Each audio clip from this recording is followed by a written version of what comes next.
High friends, welcome to Sheetal special. दिवाळीला घराची साफसफाई झाली, फराळाचे पदार्थही झाले, दिवाळी सुरू सुद्धा झाली. पण जेवणात गोड काहीतरी करायला पाहिजे ना. पाडव्याला नवरोबांना काहीतरी गोड द्यायला पाहिजे, भाऊबीजेला भावासाठी काहीतरी गोड करायला पाहिजे. तर काय करणार? एरवी आपण गुढीपाडव्याला किंवा दसऱ्याला श्रीखंड करतो, होळीला पुरणपोळी करतो. पण दिवाळीत आज आपण बासुंदी कशी करायची ते पाहूया. मी तर दरवर्षी दिवाळीत एक दिवस हमखास बासुंदी करते. तुम्ही करून पहा, तुम्हाला पण नक्की आवडेल. And wish you all a very happy Diwali. Basundi बनवण्यासाठी आपल्याला लागणारं साहित्य आहे दूध. मी इथे 2 लिटर दूध घेतलं आहे, म्हशीचं म्हणजेच फुल क्रीम मिल्क. हे आपल्याला आटवून जवळजवळ अर्ध करायचं आहे, अर्ध किंवा पाऊणपट.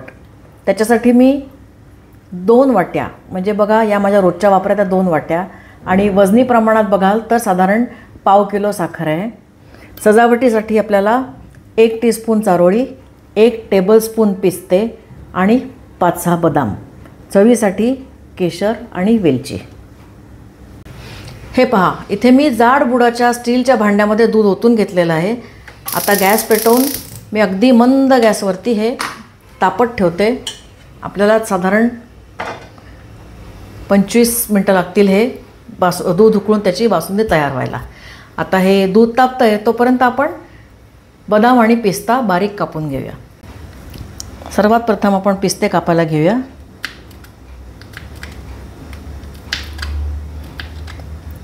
तुम्हाला जर ह्याचे काप करायला वेळ नसेल किंवा आवडत नसेल तर तुम्हाला रेडीमेड बारीक कापसुद्धा मिळू शकतात, ते पण तुम्ही घेऊ शकता. आजकाल सगळं इझिली अवेलेबल आहे. मला वेलची पावडर करायला वेळ नव्हता म्हणून मी पण वेलचीची पावडर रेडीमेड आणलेली आहे बाजारातनं.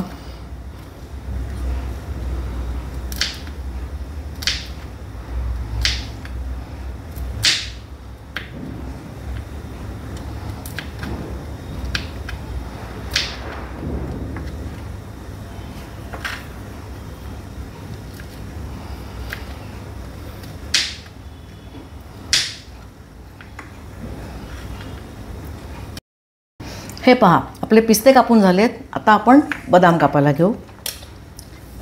मला पिस्ते थोडे जास्त वाटले म्हणून 2-3 मी वगळले, कारण खूप जास्त अतिप्रमाणात पण चांगलं लागत नाही. बदामाचे पण छान पातळ काप करून घेऊया. कोणी असे करतात, कोणी लांबट करतात, तुम्हाला आवडतील तसे तुम्ही करा.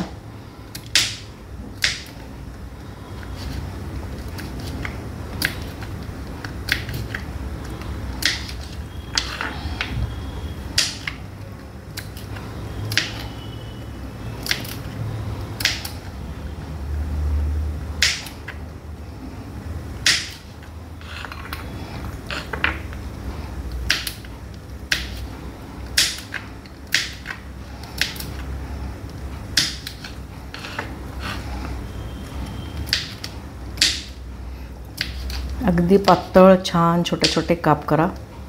दिसायला छान दिसतात आणि बासुंदी खाताना जास्त खूप मोठे मोठे पण तोंडात येत नाहीत.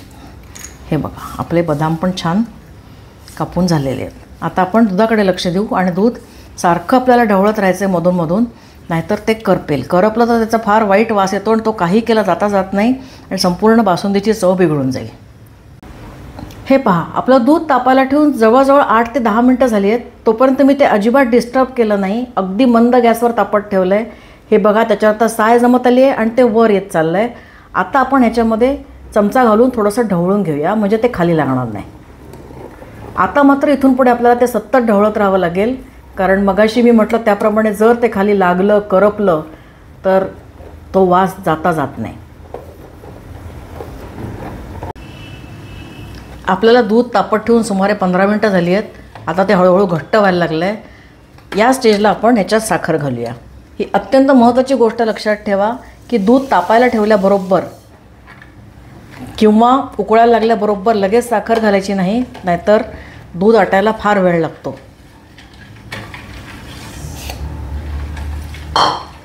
आणि ह्याच स्टेजला आपण ह्याच्यात थोडंसं केशर पण घालूया. सुकामेवा तुम्ही नंतर घातलात तरी चालेल, कधीही घाला. आत्ता टाकलात तर थोडासा शिजेल सुद्धा तो. आपण घालूया थोडे बदाम, थोडे पिस्ते, थोडी चारोळी आणि वेलची पूड मात्र आपण सगळ्यात शेवटी घालणार आहोत. कारण गरम गरम ह्याच्यात तुम्ही तर ती घातलीत दुधामध्ये, उकळत्या दुधात, तर त्याचा वास थोडासा लपून जातो किंवा मरतो. तो छान सुगंध त्याचा येण्यासाठी शक्य तितक्या उशिरा आपण त्याच्यामध्ये आता ती वेलची पावडर घालणार आहोत. आपल्याला केशर, पिस्ते, बदाम, चारोळी घालून 5 मिनटं झाली आहेत. परत एकदा मी हे हलवते आहे. साधारण दर 3, 4, 5 मिनटांनी आपल्याला हे हलवायला पाहिजे. हे बघा दूध आता आटत चाललं आहे, हळूहळू छान घट्ट होत चाललं आहे. साखर पूर्णपणे विरघळली आहे. अजून सुमारे 10 मिनटात ही आपली बासुंदी तयार होईल.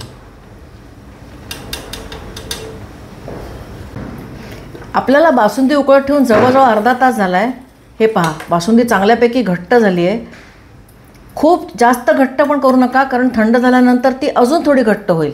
हे पहा, आपण दूध ओततानाची आपल्याला रेष पण इथे दिसेल.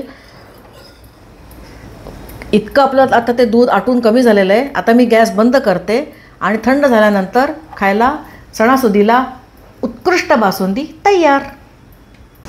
आपली बासुंदी पूर्णपणे थंड झाली आहे. हे पहा, साईचा केवढा घट्ट थर याच्यावर आलेला आहे.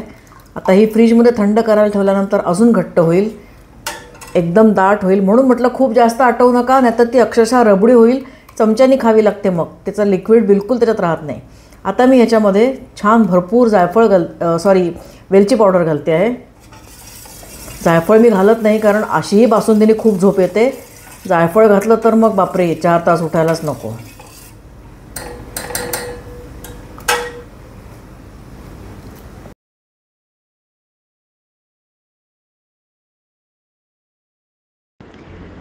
हा व्हिडिओ तुम्हाला आवडला असेल तर लाईक आणि सबस्क्राईबचं बटन दाबायला विसरू नका. अशाच छान छान रेसिपीजसाठी बघत रहा शीतल स्पेशल.